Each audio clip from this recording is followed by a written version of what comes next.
DreAllDay.com. Dre Baldwin, balloverseas.com, overseas basketball blueprint. The situation I want to address here, something I have addressed before, but I want to address from a different angle, is if you are looking to go pro coming from a small school, what are a couple of things that I want you to keep in mind?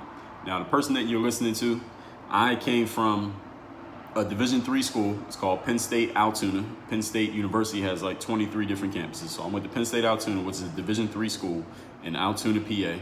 And I did okay there. I didn't set the world on fire. I didn't have amazing stats. I didn't even get to play the position I was going to end up playing in the pros. I'm 6'4", but at a D3 school. Any of you who are at a D3 or know anybody who is, there's not a lot of height at a D3 school. So our tallest guys was like 6'6", maybe 6'7", a couple. But then I got sometimes pigeonholed into playing, power forward or center in a pinch. So, and I'm in the pros, I'm going to play guard. So I didn't really get a chance to play my natural game there. And I was a little bit of a late bloomer in basketball anyway. So my whole game didn't even blossom it just started to blossom when I got to college. So I had a little bit of a learning curve that took me a little bit longer than the average player who's going to become pro.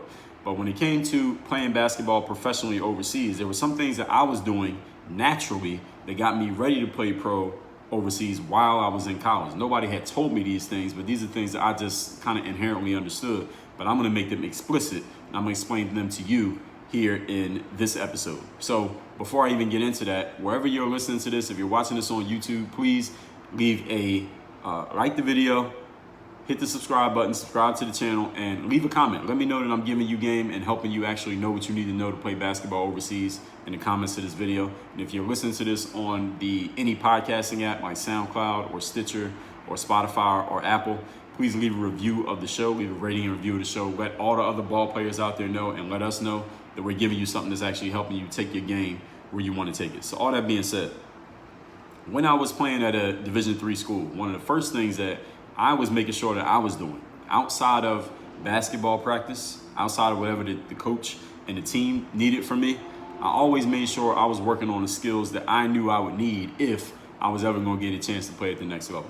So even when I was playing, swing man or playing, backup forward or something on my D3 team, I was always taking out time outside of practice. Be clear. Don't try to force this on the team because the coach might not like this. But outside of practice, I was making sure I was working on my handle.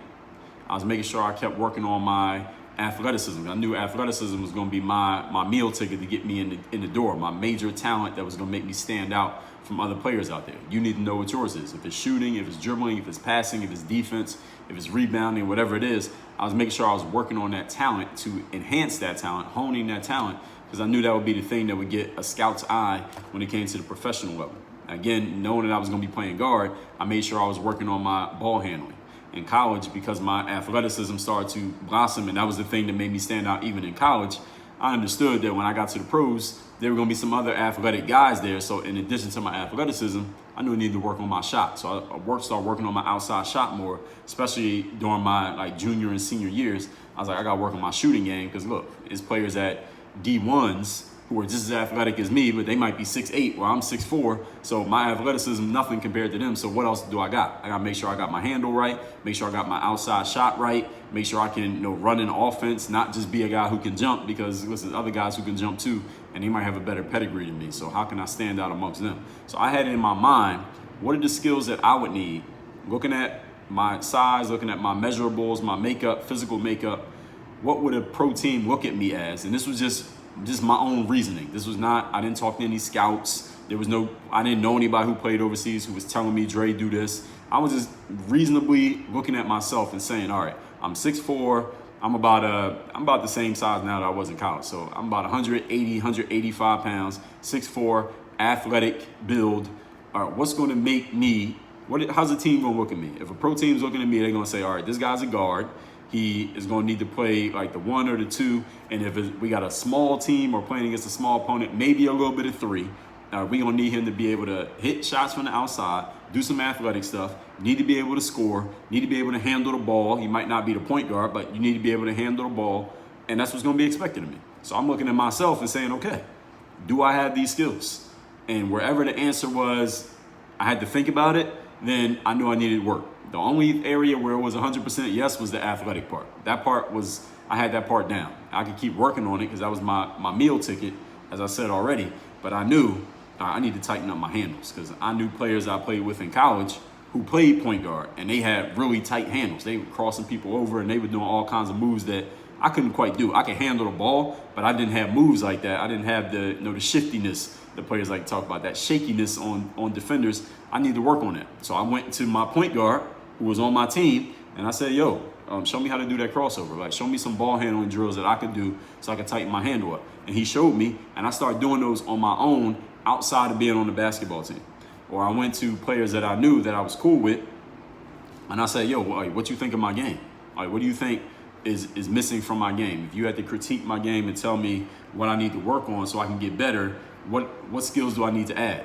And players told me, like, yeah, you got the athleticism, like that's your thing, athleticism, but your outside shot sometimes is shaky. Your outside shot might be streaky, or you see when we play against other people, they like, yo, don't let them drive, but let them take that outside shot because they better off letting you shoot than letting you drive. So I had to take that to heart.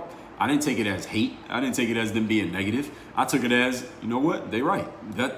I am athletic, and that's how people was playing me. So I need to work on my outside shot. So that outside shot couldn't be used against me, because the last thing I wanted was some scout to say that. I'd rather have my teammates say it, my homies say it in college, and me take it as truth, them keeping it real, than some scout say it when I'm trying to play overseas, and now I can't get a deal because I decided to just ignore that advice or ignore that feedback that told me I need to work on my game. So I started working on my handle, I started working on my shot, and luckily enough for me, I had people around me who were good at those things. I knew players, teammates of mine, who had good handles and they were good outside shooters. So I'm like, all right, when do you work on your shot? Like, how you do it? And it was like, yo, we just do these drills. Like, we're gonna go around, you're gonna take 50 shots, 10 shots from each spot. We're just gonna go around, see how many you make. And I remember working out with my teammates in college, and we would do this. It'd be like 3 or 4 of us doing this. So one guy, or maybe 3 of us, one guy would go around and he would take his 50 and we see how many he made. And the other guy do his 50, I do my 50, and we counting up and we would be competing. And when we first did this, keeping it real, I was the worst one. I was missing everything. I wasn't making no shots. I didn't have any consistency knocking down those shots. And they were making way more shots than me. I'm losing all the shooting drills, but I needed to do that because I knew I needed to work on that in order to get my game ready for where I was trying to go. The challenge with a lot of players out here, and I see this even with players at the college level, believe it or not all players, but some of you ball players who are watching this, maybe it's you and maybe it's some players that you know. I'm sure you know some players like this who they only want to work on the thing that they're good at. So if they got good handle, all they want to work on is their handles. Or if they're a good shooter, they only want to do shooting drills. I'm like, yo, what about the rest of your game?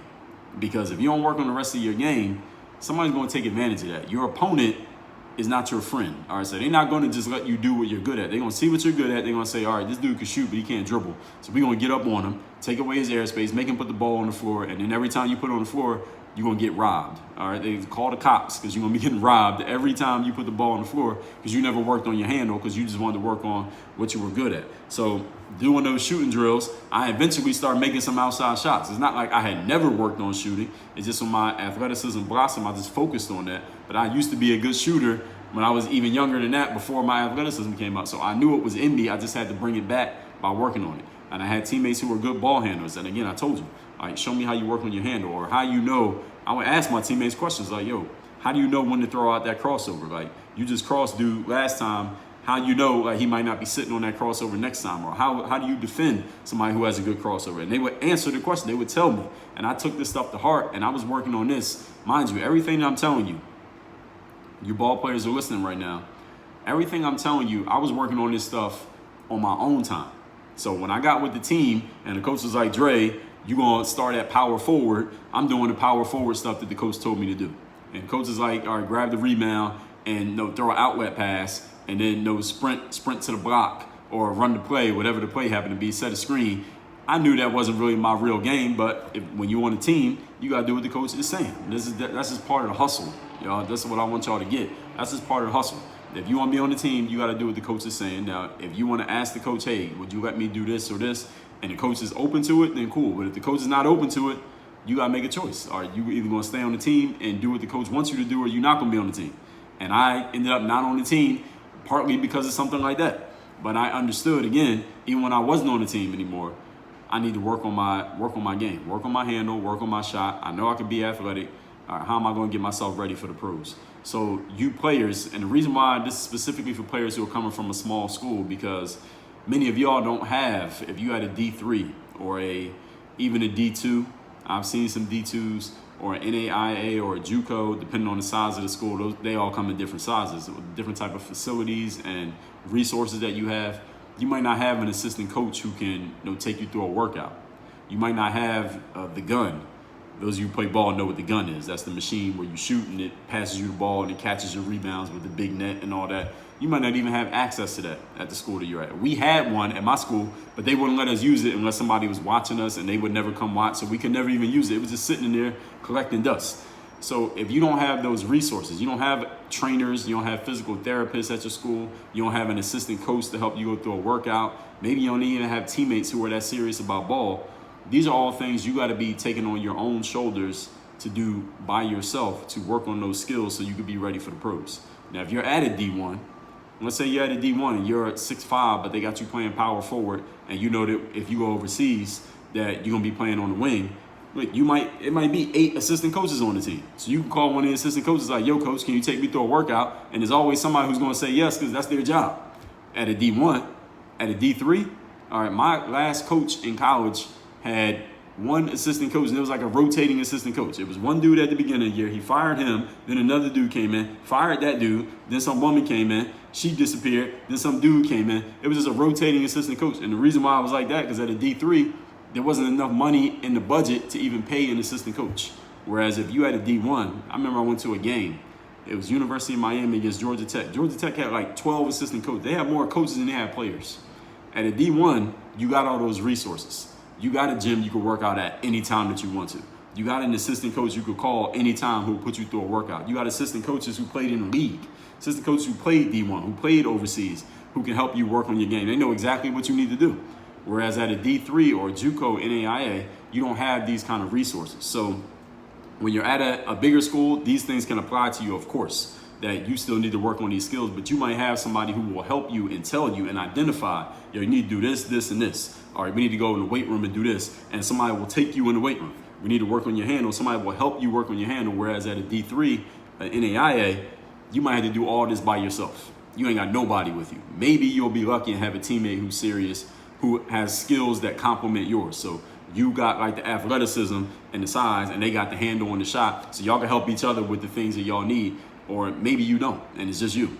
So all this stuff that I'm telling you, you got to make sure you're taking heed to this and making sure you're working on these on your own. Because when you get to those exposure camps, when you get to those scouting events, when you get to those academies, when you get to those tryouts, they just looking to see, are you ready to play pro or are you not? And if there's a big gap between where you're at and where you need to be, they might not have the patience to work you through that. They might just say, you know what, we gonna have to take somebody who's a little bit more ready than this guy, than this girl. So this is the work you need to be doing right now.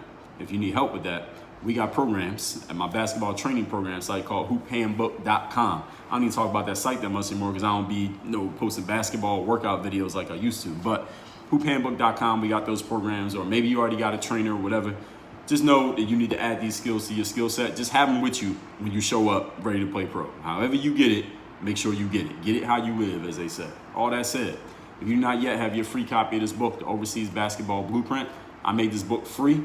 I used to charge $49.95 on Amazon for this book. We made it free, free 99, zero. All you need to do is cover a small shipping charge. I will ship this book to you worldwide, anywhere that you live. 237 pages, everything you need to know to get started playing basketball overseas. Assuming that you already got the game and you're working on your game, this book will tell you everything else. If you want to know the other aspects of the game, such as how to get on an exposure camp, we got a book for that. The Truth About Exposure Camps. You want to know about basketball agents, how to get an agent, how agents work, why they make the decisions that they make, how to get one to sign you. We got a book for that. You want to know the business side of the game, understand the basics in the business side of the game, playing basketball overseas, get overseas basketball secrets, so you do not need to watch your basketball career window slam shut in your face. Get that. All 3 of these books, we call this the Overseas Blueprint Bundle, along with the Blueprint book. So if you want just this book, you can get just this book. Just cover the shipping. If you want all 4, we'll make you an offer to get all 4 as a bundle, all at the same place. Just go to balloverseas.com, There's a little button right there on that page where you can choose to get all 4. You can choose to get just 1. It's up to you, whatever you want to do. Either way, we got all the information for you to take your game where you want to take it. You ready to get the best job in the world of being a professional basketball player, traveling the world, seeing the world, getting stamps in your passport, all while getting paid to play basketball? You kidding me? Go to balloverseas.com. Work on your game. Dre all day.